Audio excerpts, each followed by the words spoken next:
সুপ্রিয় দর্শক আসসালামু আলাইকুম, ওয়েলকাম জানাচ্ছি আমার চ্যানেলে নতুন একটা রেসিপি দেখার জন্য। আজকে শবে বরাত উপলক্ষে স্পেশাল একটা বাটার নান তৈরি করে আপনাদেরকে দেখাবো, যেটা হুবহু ফলো করে বাসায় তৈরি করলে একদম সফট আর পারফেক্ট একটা বাটার নান আপনারা বাসায় তৈরি করতে পারবেন, যেটা আসছে শবে বরাতে মাংস বা হালুয়া সব কিছুর সাথে খেতে অসম্ভব ভালো লাগবে। তো ভিউয়ার্স, ভিডিওতে একটি লাইক দিয়ে রেসিপিটা দেখা শুরু করে দেন, আর শুরু থেকে শেষ পর্যন্ত দেখে বাসায় তৈরি করলে অবশ্যই জানাবেন যে কেমন হয়েছে। চলুন তাহলে আমরা মূল রেসিপিটি দেখে নিই।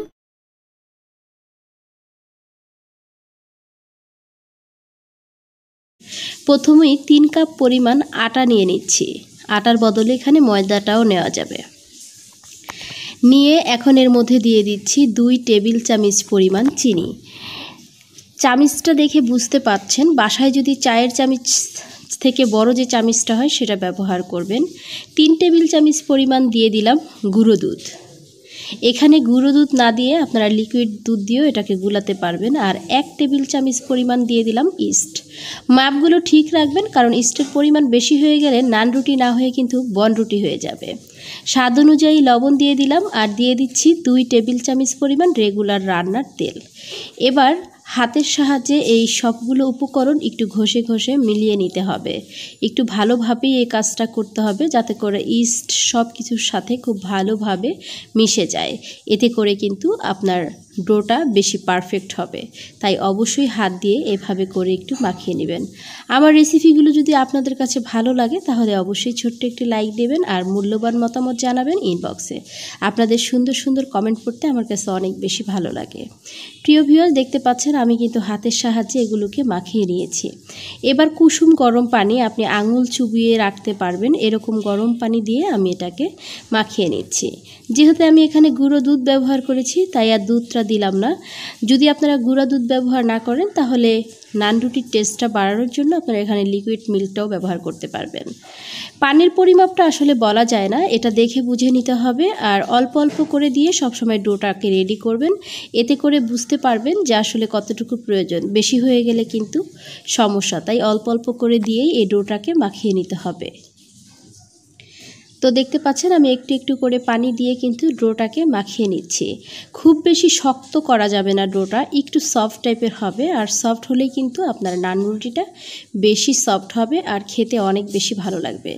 সামনেই আসছে কুরবানির ঈদ, এতে কিন্তু মাংস দিয়ে খেতে কিন্তু অসম্ভব মজা লাগবে। তো দেখতে পাচ্ছেন আমি কিন্তু মাখিয়ে নিয়েছি। এবার উপর থেকে আরও কিছুটা তেল দিয়ে, যাতে এটা ড্রাই হয়ে না যায়, উপর থেকে এই ধরেন 1 চা চামচ হবে তেল দিয়ে এটাকে এভাবে করে একটু সমান করে উপরে একটা ঢাকনা দিয়ে আপনারা ঢেকে রাখতে পারেন। আমি একটা প্লাস্টিক র্যাপার দিয়ে এটাকে ঢেকে রেস্টে রেখে দিব প্রায় 1.5 থেকে 2 ঘন্টার জন্য। আর অবশ্যই কিন্তু একটা গরম স্থানে রাখতে হবে, এতে করে তাড়াতাড়ি ইস্টটা অ্যাক্টিভ হয়ে যাবে। তো আমাদের সাধারণত রান্নাঘরটাই বেশি গরম থাকে, তাই আমি চুলার পাশেই এটাকে রেখে দিব প্রায় 1.5 থেকে 2 ঘন্টার জন্য। তো প্লাস্টিক রেপার দিয়ে আমি মুড়িয়ে নিলাম, এখন রেস্টে রেখে দিচ্ছি 2 ঘন্টার জন্য।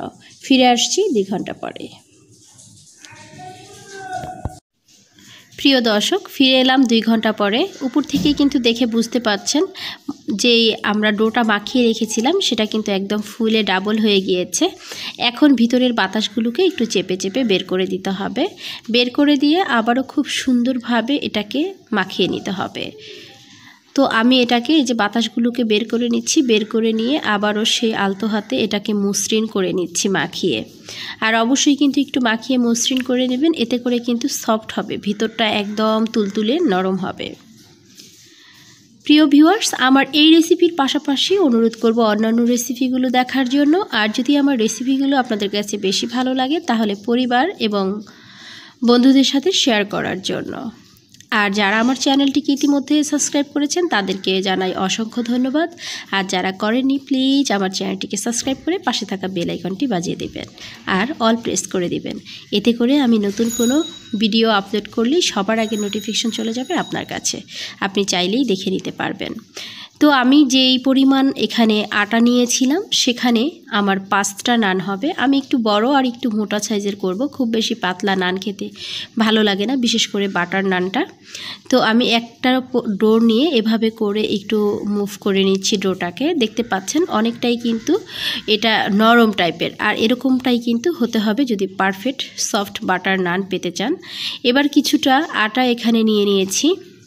আমি আবারও বলছি, এখানে আটার বদলে আপনারা কিন্তু ময়দাও ব্যবহার করতে পারবেন।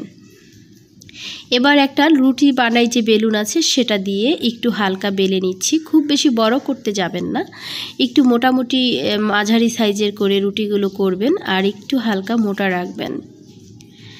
দেখি স্কিনে দেখে বুঝতে পাচ্ছেন আসলে কিভাবে করতে হবে আর কেমন রাখতে হবে। আমি আশা রাখছি আমার আজকের এই নান রুটি রেসিপিটা আপনাদের কাছে ভালো লাগবে। আসছে ঈদে অবশ্যই ট্রাই করবেন। তো ভিউয়ার্স, দেখতে পাচ্ছেন আমি করে নিয়েছি। এবার সরাসরি ভাজতে চলে যাচ্ছি। ভাজার জন্য অলরেডি একটা প্যান বসিয়ে দিয়েছি আর সেটা গরম হয়ে গিয়েছে। এবার এর মধ্যে সেই রুটিটা দিয়ে দিচ্ছি। দিয়ে প্রায় 30 সেকেন্ডের মতো আমি ওয়েট করছি, বেশিক্ষণ ওয়েট করব না। আমি উল্টে দিচ্ছি, কারণ হালকা একটু সেঁকে নিয়ে পরে আমি বাটার দিয়ে এটাকে ভেজে নেব। আর চুলার জালটা মিডিয়াম থেকে একটু লোতে থাকবে। খুব বেশি বাড়িয়ে দিয়ে যদি কালার করে ভেজে ফেলেন সেক্ষেত্রে কিন্তু আপনার রুটিটা উপর থেকেই দেখতে সুন্দর হবে আর ভিতর থেকে কিন্তু সেটা কাঁচা থেকে যাবে বা স্টিলের একটা গন্ধ থাকবে। তাই একটু ধৈর্য সহকারে এটাকে ভেজে নিতে হবে। দেখতে পাচ্ছেন আমি পিচ করে বাটারটাকে কেটে নিয়েছি এবং সেখান থেকে এক টুকরো বাটার আমি দিয়ে দিলাম। দিয়ে এভাবে করে একটা স্প্যাচুলার সাহায্যে চেপে চেপে এটাকে ভেজে নিতে হবে। আপনারা হালকা কালার পছন্দ করলে হালকা থাকতেই নামিয়ে ফেলবেন, আর যদি আমার মতো একটু ডার্ক পছন্দ করেন সেক্ষেত্রে একটু ডার্ক করে এটাকে ভেজে নেবেন।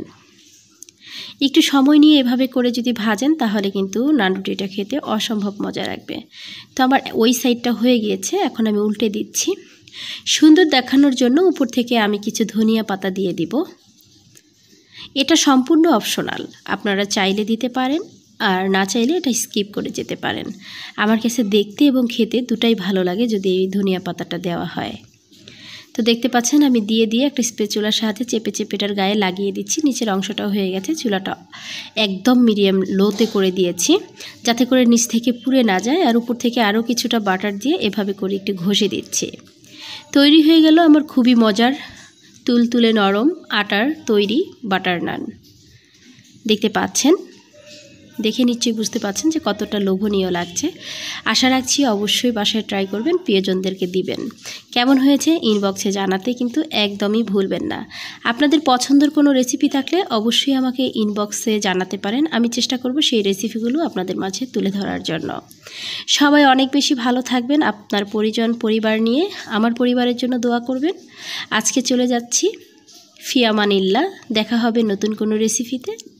সে পর্যন্ত সবাই ভালো থাকবেন।